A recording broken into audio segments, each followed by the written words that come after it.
43 minutos de las 5 de la tarde, sí, 22 grados. La temperatura actualmente en la ciudad de Posadas, bastante calorcito. Caminás un poco rápido. El tema es que, al parecer, los días que se vienen van a ser de humedad bastante elevada, temperaturas también elevadas, alguna que otra lluvia. ¿Viste esas lluvias que te sorprenden? Un ratito un chaparrón y después nada, pero el calor se va a sentir acompañado de la humedad, va a ser bastante insoportable, pero es lo que habitualmente ocurre a esta altura del año, nada a lo que no estemos ya acostumbrados, así es que a no preocuparse, ¿eh? Acordate, puedes hacer consultas para nuestra nutricionista respecto de la alimentación, para determinados casos, pensando en la salud principalmente y en cómo mantenerla. Si tenés alguna dolencia, alguna patología, estate atento porque vamos a hablar de eso en este momento. Por esa razón, buenas tardes, bienvenida Alejandra. Hola, muchas gracias. ¿Cómo estamos? Nuevamente gracias por brindar el espacio para difundir salud. Como siempre te digo, es muy importante y aprovecho para decir que, bueno, que estaría bueno y que nos pongamos las pilas, ¿no? Todos, sí. Y que viremos un poco hacia una salud o una medicina que sea mayormente preventiva que curativa, ¿no? Ojalá. Entonces, está bueno este espacio para eso. Sí, mira, yo creo que si hacemos caso al tema de la prevención, se termina el negocio de los fármacos. Claro, exactamente. Se termina el negocio, sí, realmente. Tal cual. Bueno, Alejandra, el tema del día de hoy es un tema que seguramente muchos en casa van a decir qué bueno, porque a veces uno viene, come nervioso, come sin tiempo. ¿Es recomendable hacer eso, comer sin tiempo cuando estamos apurados? No, la verdad que no. Justamente las patologías digestivas son las que mayormente prevalecen en este tipo o estilo de vida que llevamos, dado que no nos damos el tiempo para comer. Además, todo lo que sea el sistema digestivo es muy susceptible a la alimentación chatarra que por ahí le proporcionamos, ¿no es cierto?, a falta de tiempo, sí. Comida express, la obesidad, el sobrepeso también afecta a todo lo que tiene que ver con el sistema digestivo. Entonces es ahí en donde aparecen estas enfermedades. Una de las más comunes que por ahí que afecta al más del 50% de la población es el reflujo gastroesofágico. Que tiene que ver con diferentes, puede tener diferentes orígenes. Podemos hablar de factores que pueden favorecerlo, como son el tabaquismo, el consumo excesivo de alcohol, una dieta desequilibrada, ¿no es cierto?, basada mucho en estos productos que son industrializados o lo que llamamos comidas rápidas. Y otro factor también muy común es la hernia de hiato, ¿no es cierto?, que en realidad el reflujo no sería el mayor problema, sino el tema es que ese jugo gástrico que tiene una acidez muy elevada, ¿sí?, al hacer contacto con el esófago, que es un órgano que no tiene la misma característica que el estómago, sí. Tiene otro tipo de células que conforman esas paredes.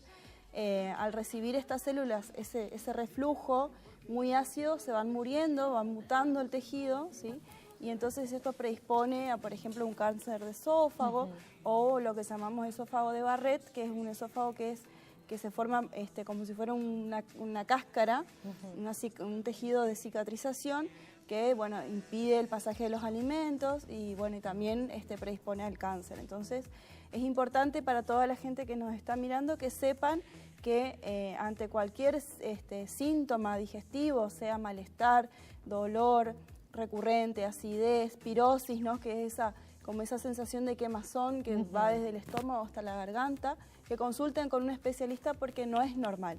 Sentir dolor no es normal y muchas veces aplacamos eso con antiácidos, con algunos medicamentos que son para poder digerir un poco mejor los alimentos, o abusamos de estos que son para el dolor, y entonces cuando hacemos eso también estamos tapando algo, ¿sí? El cuerpo se manifiesta a través del dolor. Entonces cuando sentimos esto es importante ir con un clínico que lo derive a un gastroenterólogo y a su vez después hacer un tratamiento nutricional, porque cada patología tiene un tratamiento específico. Bueno, y hoy, digamos, si bien vamos a nombrar en forma general cuáles son algunos alimentos que podríamos eliminar de la dieta y cómo podemos hacer con los alimentos durante este proceso de enfermedad, lo importante es dejar el mensaje que ir con el especialista. Respecto de esto, gastritis, reflujo, ¿Serían prácticamente las mismas dietas o tienen diferencia? Varían mucho según la sintomatología del paciente, varía mucho según la evolución, ¿sí? Hay inclusive al principio, por ejemplo, se puede comenzar con una dieta plenamente líquida, porque la persona muchas veces ni siquiera tolera sólidos. En el caso más grave, por ejemplo, de una úlcera péptica o una úlcera gástrica, entonces, o una gastritis crónica, digamos, donde ya los diferentes órganos están muy afectados. Entonces, en ese caso, se va viendo, se va incorporando los alimentos según cómo va evolucionando. La tolerancia. Por ahí lo más común que frecuentemente también ocurre, que es en época de examen o de estrés, situaciones que pasamos muy estresantes, aparece esto de lo que llamamos gastritis nerviosa, que si bien no tiene una mayor trascendencia en el tiempo, sino que es algo agudo, bueno, ahí tenemos algunos alimentos que podemos incorporar y otros eliminar para poder estar mejor, sentirnos mejor. Muy bien. Bueno, entonces, dentro de lo que sea lácteos, descremados, ¿sí? ¿Por qué? Porque uno de los digamos, compuestos o nutrientes que requieren mayor trabajo digestivo es la grasa, ¿sí? Hay una mayor secreción de bilis, entonces eso hace que esa grasa se mantenga mucho tiempo en el estómago. Entonces, desde el tratamiento o desde cómo alimentarnos, tenemos que tener en cuenta que nuestra alimentación tiene que ser baja en grasas, ¿sí? Entonces, elegimos cortes magros de carne, ¿sí? Y pollo, que también es bastante, digamos, es uno de los cortes más magros. Por ejemplo, bifes ¿cómo se llama? De cuadrada, redonda, el bife típico de milanesa. Sí. Entonces elegimos sin grasa, los lácteos descremados y evitamos las frituras. Eso sería como muy importante. Después tenemos otro grupo de alimentos que afectan negativamente al estómago, produciendo irritación de la mucosa, que son el alcohol, ¿sí? Las metilsantinas, que esto que hablábamos del mate, que eran los compuestos que se encontraban en el mate con ese efecto estimulante. Bueno, entonces eso también los tenemos que suprimir, el café, el mate y el té. Por lo menos, digamos, fuertes, si no, los podemos tomar pero bien claritos. Más diluidos. Más diluidos, exactamente. Los cereales sin fibra, es decir, por ahí al contrario de lo que venimos recomendando siempre, durante este periodo así, mejor todo lo que sea de fácil digestión, como son las tostadas bien claritas, las galletitas blancas de agua o el pan blanco. Muy bien. En cuanto a los cereales, lo mismo, arroz blanco, fideíto de laminado fino, es decir, tipo tallarín, codito, el fideíto de ángel, hasta ahí, evitar las pastas rellenas. Evitar los alimentos muy salados como los snacks, chisitos, palitos, papas fritas, y muy dulces también como galletitas, las gaseosas, no solamente por el efecto burbujeante, ¿no es cierto?, del gas, sino también las colas por la colina, que también es irritante de la mucosa. Así que bueno, y después lo que tiene que ver con verduras y frutas, es importante no dejar de consumirlas, pero sí hacerlo sin las cáscaras, por ejemplo la manzana, la pera. Cuanto más cocido, cuanto más cocido y subdividido el alimento, menor trabajo va a tener nuestro estómago, porque ese alimento ya va a ingresar como precocido, ablandado, digamos, como que ya es más fácil. En cambio, cuando el alimento entra con la capa que lo cubre, como la cáscara, el estómago está mucho más tiempo ahí tratando de romper esas estructuras. Entonces, cocido y subdividido, es decir, cortado en pedacitos. Entonces, ahí también aumentamos la superficie de contacto de lo que son los jugos gástricos con el alimento para facilitar su digestión. Entonces, bueno, frutas y verduras sin cáscara, sin nervaduras, por ejemplo, lo que tiene que ver con hortalizas, zanahoria cocida sin cáscara, zapallo, zapallito, todo retirarle la cáscara y cocido. Esto es durante un episodio, como te digo, agudo, ¿sí? Después se va probando tolerancia. ¿Qué quiere decir? Después agregamos crudos como frutas crudas primero, sin cáscara pero crudas, después agregamos vegetales crudos y así vamos sumando de un alimento hasta que la persona los vaya tolerando bien de a uno, ¿sí? Porque es un proceso de recuperación y bueno, y en todo caso es distinto.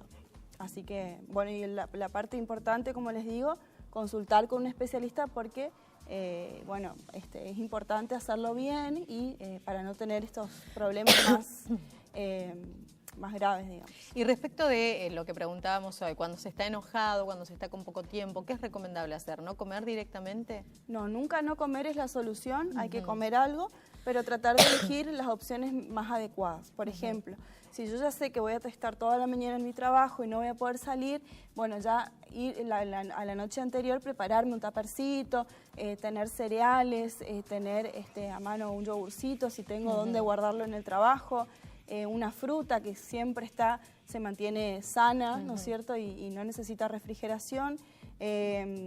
Como te digo siempre, el tema está en cuando no tengo nada que comer y estoy en mi trabajo y siempre está el kiosco de al lado, ¿no es cierto? Más fácil, la es más chipa de la rápido. esquina, exactamente. Entonces yo tengo que evitar eso. Y menos saludable. Exactamente, lo que hay que evitar es encontrarse con eso, sino ya, esto te digo, o sea, a todos mis pacientes cuando van al consultorio les digo, el 50% de hacer una dieta saludable tiene que ver con la organización.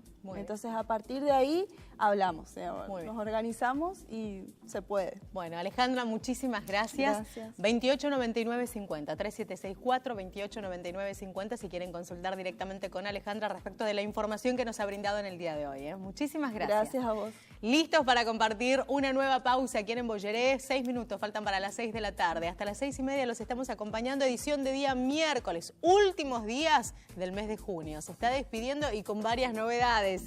En un ratito volvemos y te contamos algunas de ellas.